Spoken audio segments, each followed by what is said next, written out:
What's going on, everybody? Welcome back to the channel. Jumping on here today to preview the Steelers' Week 9 matchup versus the 7-1 Indianapolis Colts.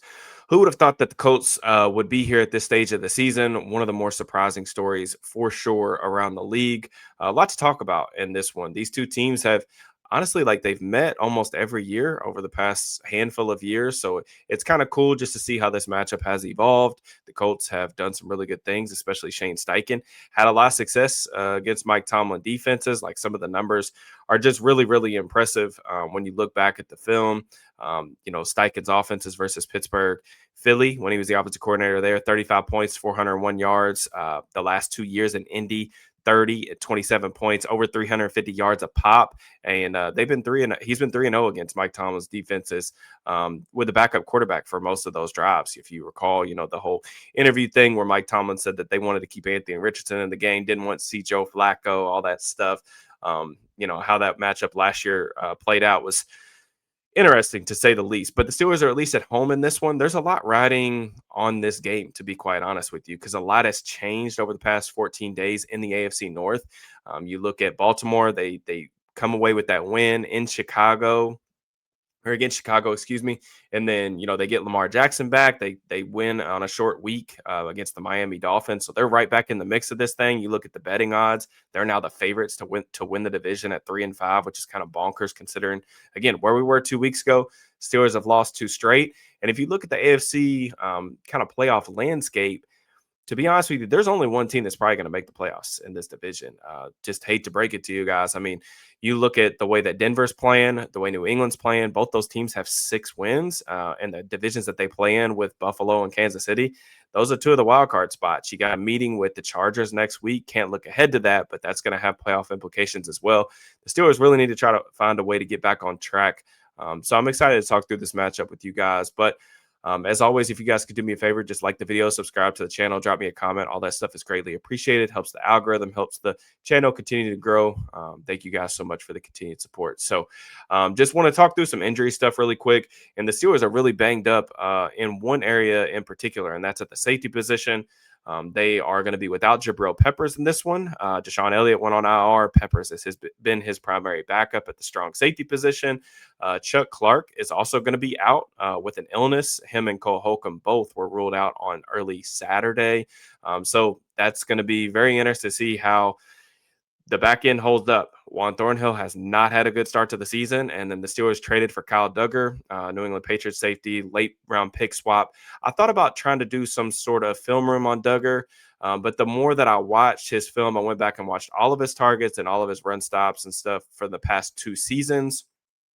And to be honest with you, it was just film that I just didn't think that was like going to be very applicable or shine much of a light on the type of player that he is right now, for a couple of reasons. One, he's barely played this year, and we'll talk about kind of why. And then last year, the film's just not very good. He looked like he was not nearly the same athlete. He was playing on a high ankle sprain that was like misdiagnosed as a bone bruise. He ended up having to have tightrope surgery in the offseason, just did not look like the same type of athlete, couldn't really open it up and run, didn't have the same amount of burst, was really picked on in coverage, to be quite honest with you.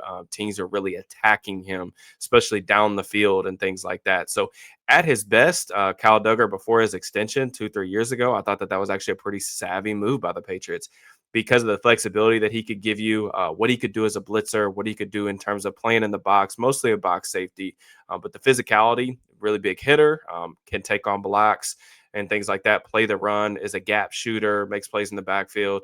And then at his peak, I thought that he was pretty competitive in tight end matchups, manning those guys up, and then had a little bit of playmaking instincts too, but those have kind of fallen off as well. So the film lately just hasn't been great. Because of the surgery that he had in the offseason, he was late kind of getting back into the swing of things with the Patriots. They opted to go with some younger guys at the position, despite him being, a high salary guy. But it's a new coaching staff. You're not going to get the same amount of leeway. They don't have any sort of attachment to him beyond the finances. They were clearly looking to move on.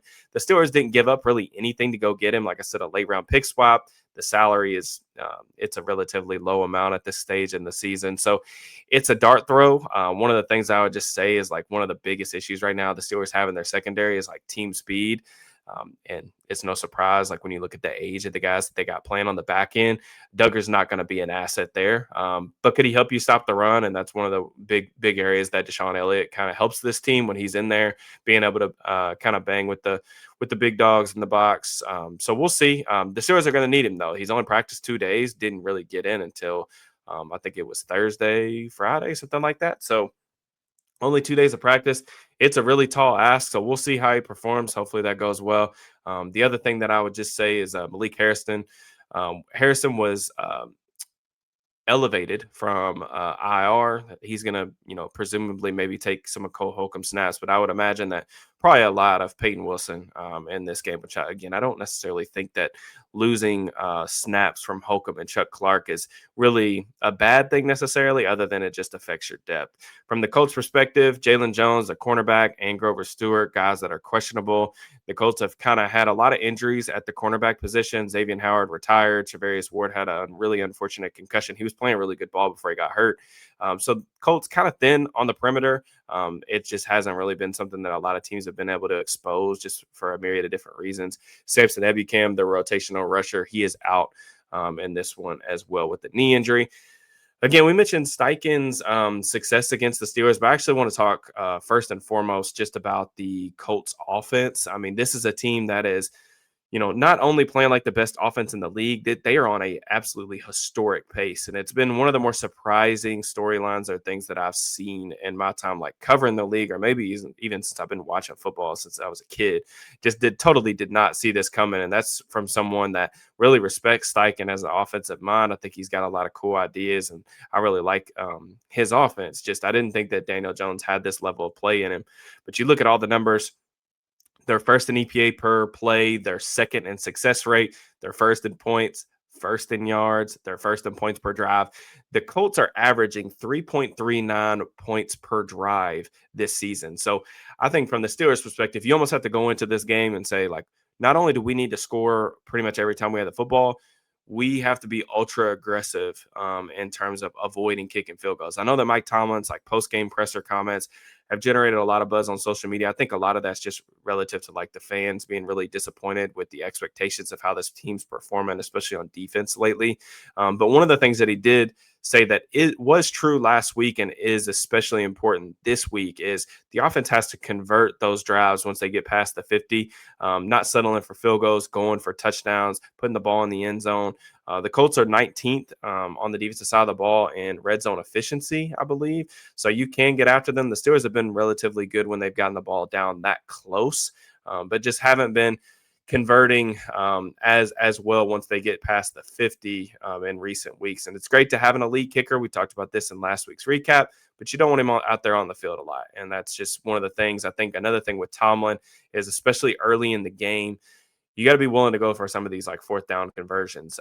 If it's third and medium, things like that, maybe try to mix in like a run, or maybe you can go with an underneath pass play to kind of set yourself up for fourth and manageable. You got to be open-minded about being aggressive like this, because field goals are not going to win this game. The Colts are going to score points. And that's, I mean, no team has really had an answer for them this season. I think they've hit 20 points in all of their games. I think 27 or more in all but except one, which was that loss to the Rams. So they're going to put up points. The misconception about this offense is that they are like a run-first team.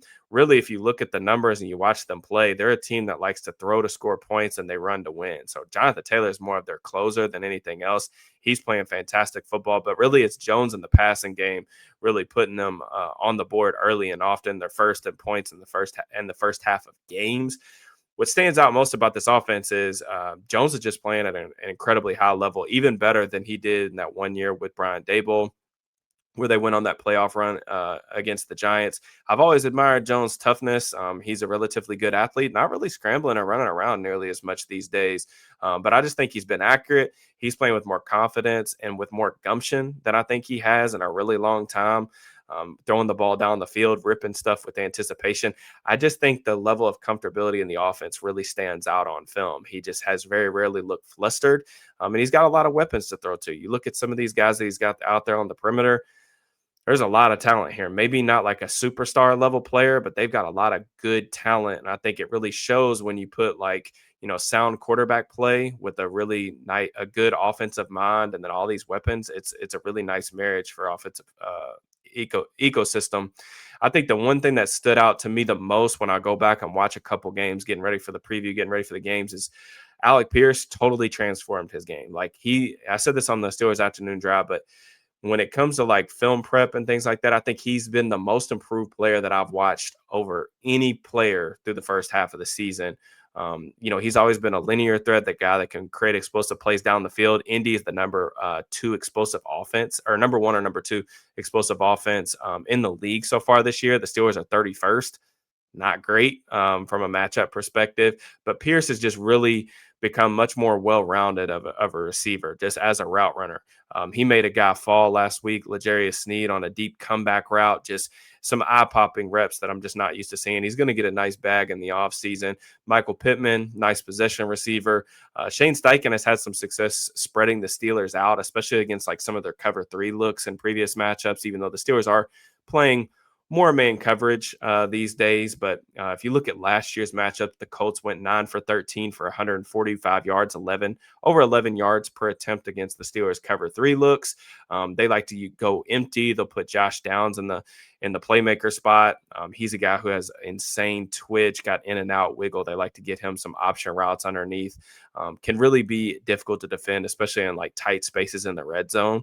And then you got Tyler Warren. They're being really creative about his usage, getting him a lot of design touches, sail routes and things like that. I think he's played well at the catch point, a difficult dude kind of to get on the ground as well. But they'll line him up in the backfield. They have a couple unique looks for him every single week when you look at it.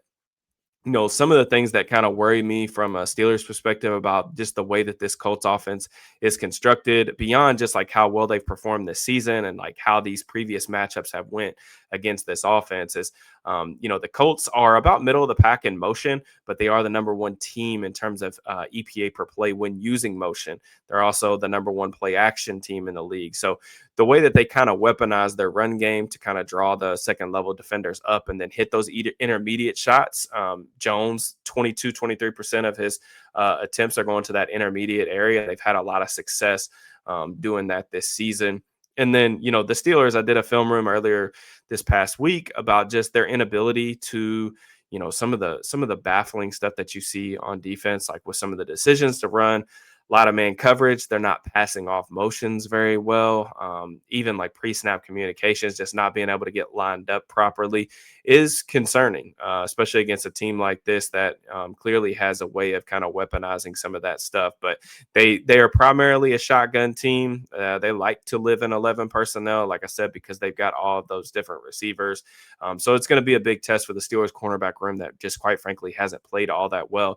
Joey Porter Jr. has been good in man coverage. Outside of that, it's been really shaky. Darius Slay, probably been one of the worst offseason signings to date so far. We'll see if we see a little bit more Brandon Echols this week.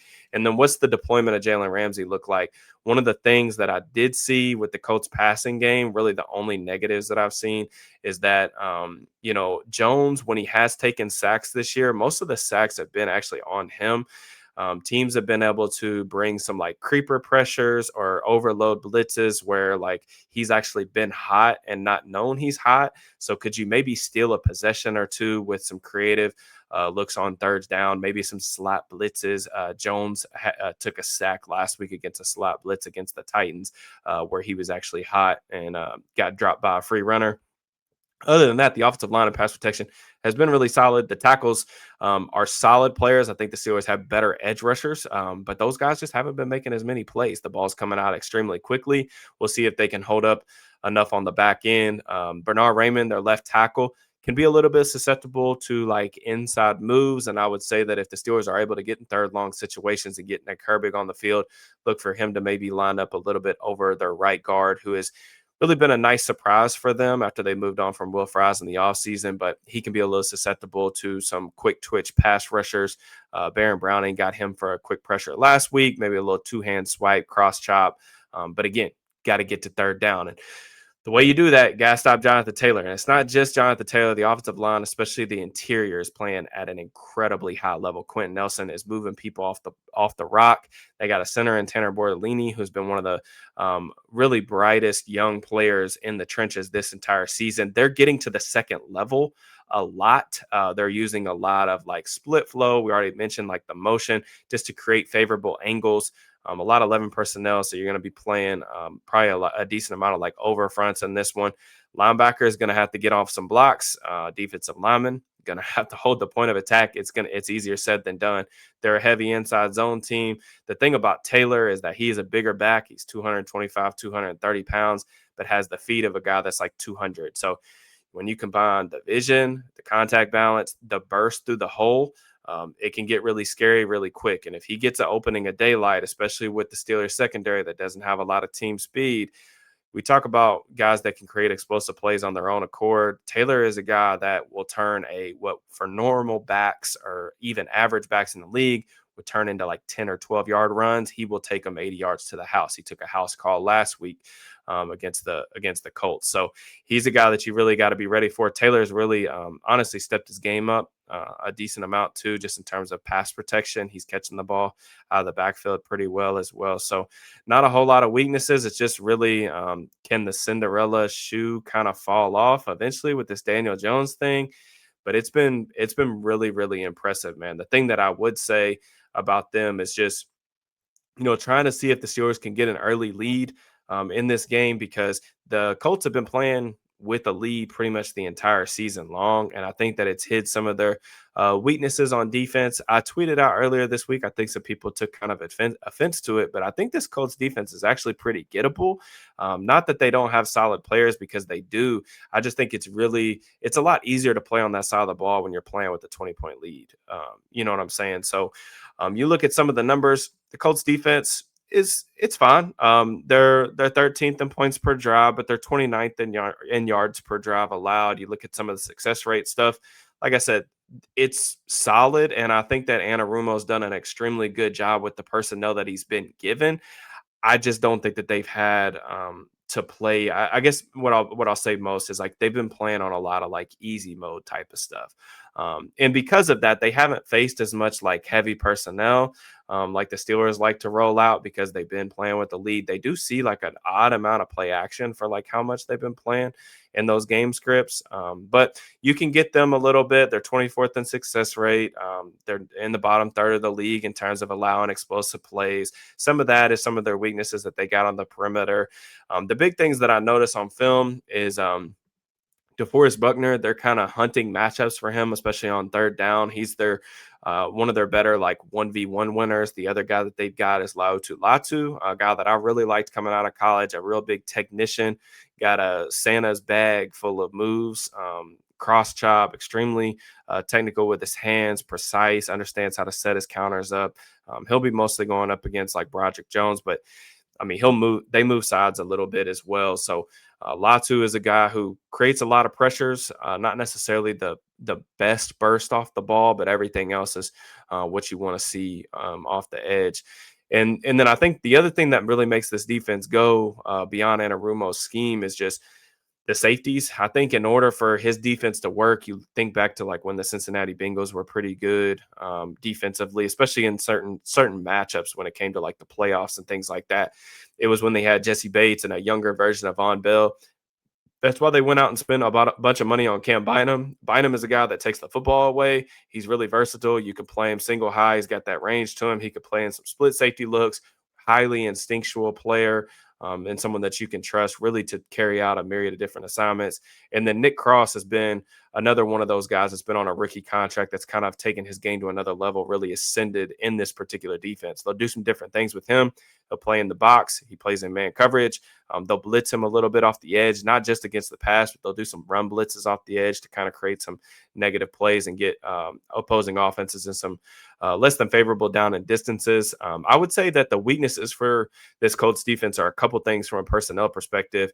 On the perimeter, they don't have anybody that I think can really match up with DK Metcalf. So they have a wide range of different coverage matrices that they use. They'll play some cover three. They'll play a little bit of cover two. You'll see some quarters in the red zone mostly. Second down, mixed downs, I'll say they'll get creative. You'll see some amoeba fronts. They'll put a lot of guys at the line of scrimmage, and you kind of have to decipher who's dropping and who's coming. Some simulated pressures more than anything. They're not a really high like blitz team necessarily, but on third down is when you're going to get a lot of man coverage with them. That's where you're going to probably be able to hunt some matchups. They've got Mekhi Blackman playing on the outside. I think that definitely that's a matchup that you can take advantage of with DK. And then Kenny Moore is in the slots, probably their most notable player back there in the cornerback room. But they've kind of been mixing and matching at that CB2 spot. Will it be Jones? Will it be Edwards this week? I'm not really sure. But it would be really nice if some of the other receivers could come through and try to make some plays. They have done some creative stuff in terms of bracketing opposing teams' best players in the red zone. They did that against the Cardinals where they double teamed Trey McBride. It opened up some things for some other guys as well. So definitely something to keep an eye on. Speaking of that Cardinals game, I think that was one of the games where they were actually able to kind of keep it close with the Colts and open up some of their play action stuff.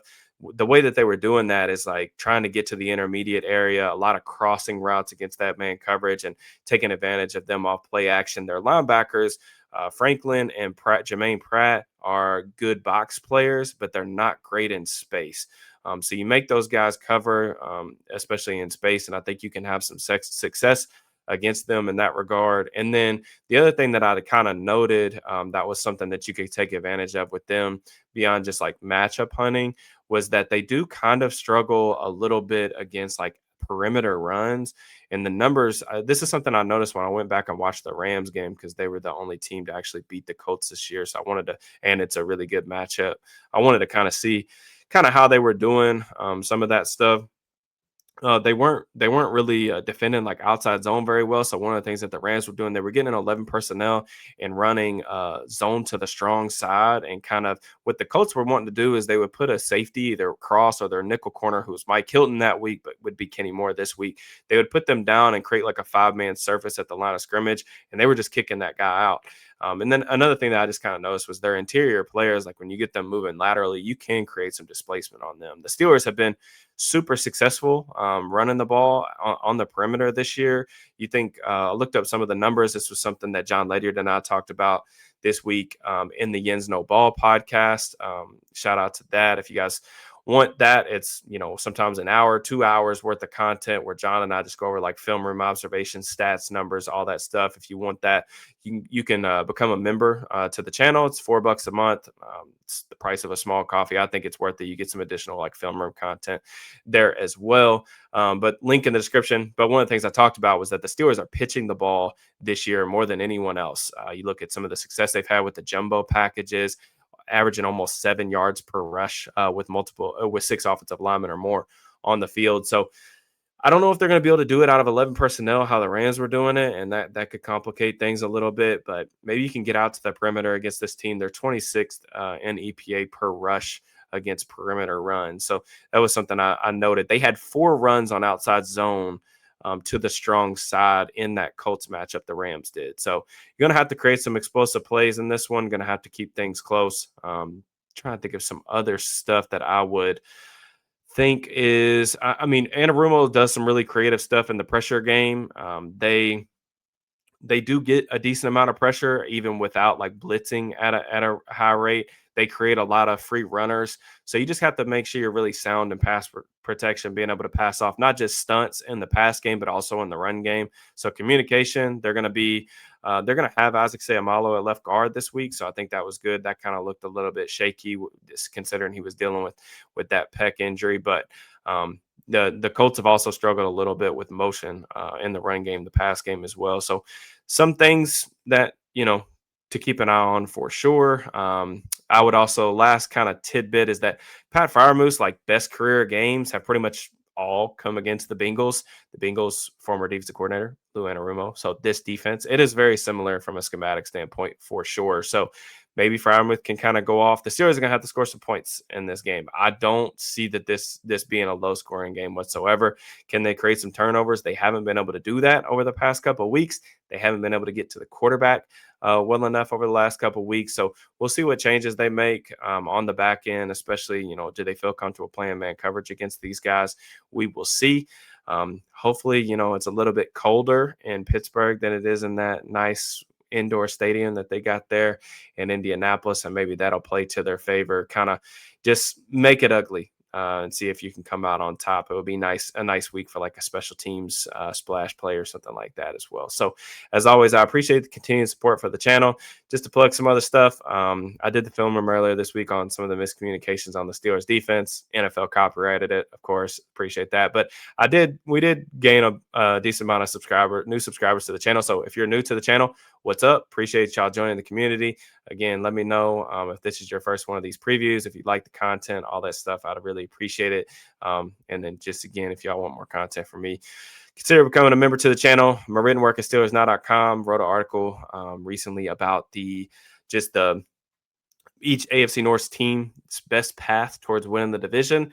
It's getting pretty close. Halfway through this thing, hopefully the Steelers can turn things around defensively. But with the trade deadline on Tuesday, probably going to have a decent amount of content for you guys early in the week. But as always, I will be back after the game tomorrow, probably before the Sunday night kickoff, just to recap things: win, loss, blowout. We'll see. But as always, enjoy your all's weekend, and hopefully the Steelers come through with the dub for you guys. Peace and love.